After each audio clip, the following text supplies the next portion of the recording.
আজকে অত্যন্ত আপনার সুচতুরভাবে একটা নতুন চক্রান্ত শুরু হয়েছে। এই চক্রান্ত হচ্ছে বাংলাদেশকে আবার অস্থিতিশীল করা, বাংলাদেশকে আবার বিপদে নিমজ্জিত করবার জন্য।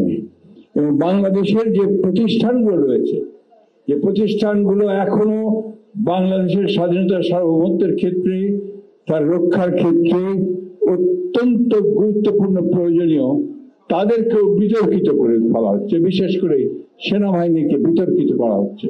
এটার পেছনে কোনো মহৎ উদ্দেশ্য থাকতে পারে না।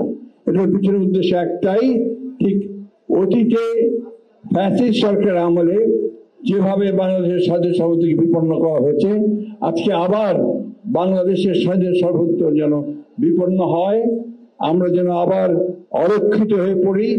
আমাদের সেই দেশপ্রেমিক সেনাবাহিনী, যারা দেশের প্রতিটি গুরুত্বপূর্ণ মুহূর্তে জাতির পাশে এসে দাঁড়িয়েছে, তাদেরকে আজকে আবার বিতর্কিত করার একটা হীন প্রচেষ্টা শুরু হয়েছে।